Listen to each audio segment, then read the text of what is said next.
अतिशय दुःखद घटना मधल्या काळामध्ये इथं घडली।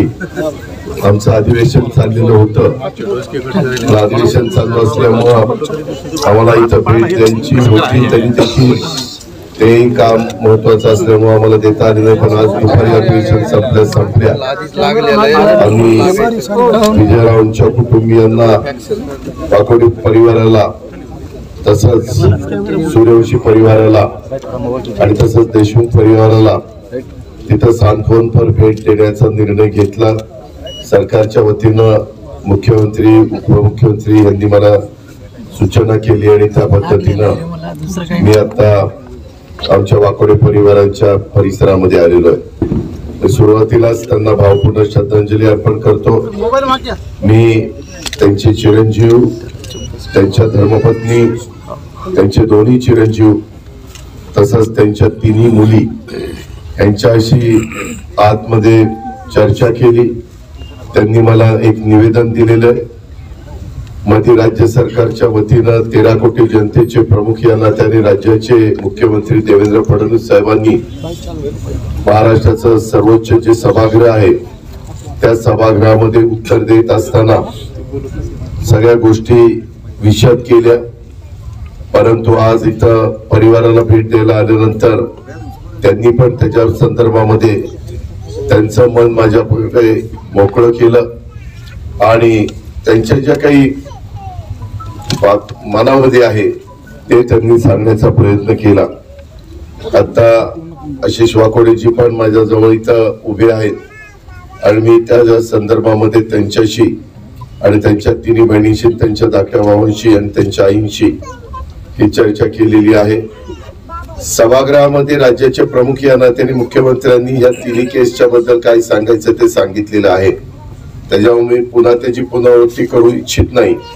परंतु त्याच्यानंतर वाकोडे परिवाराला काय वाटतं, त्यांची काय अपेक्षा आहे, त्यांच्या बाकीच्या परिवारातल्या इतर घटकांची काय अपेक्षा आहे, हे पण माझ्याकडं लेखी स्वरूपामध्ये त्यांनी एक निवेदन दिलेलं आहे। आज शनिवार आहे, उद्या रविवार आहे, सोमवारी पुन्हा मी मुंबईमध्ये आहे।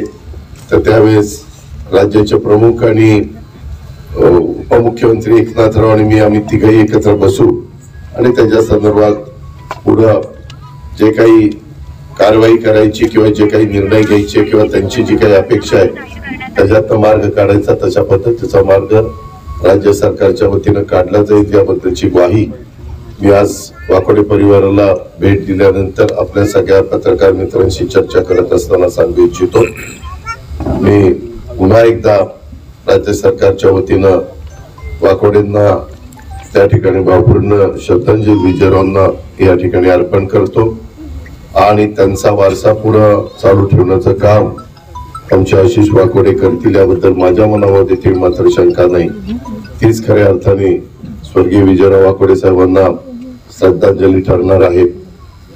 प्रत्येकाच्या काळाच्या नियतीच्या पुढे तुमचं माझं काही कुणाचं चालत नाही आणि कधीच अशा प्रकारचा दुःखद प्रसंग कुणावर येऊ नये असं आपल्याला वाटत असतं।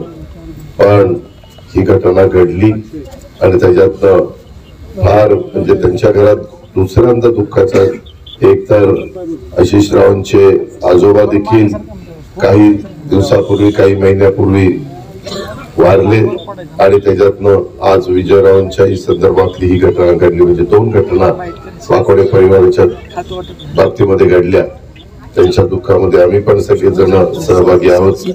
आपल्या सर्वांच्या वतीनं, महाराष्ट्रातल्या 13 कोटी जनतेच्या वतीनं मी पुन्हा एकदा विजयराव वाकोडे साहेबांना भावपूर्ण श्रद्धांजली अर्पण करतो। इथं थांबतो। धन्यवाद।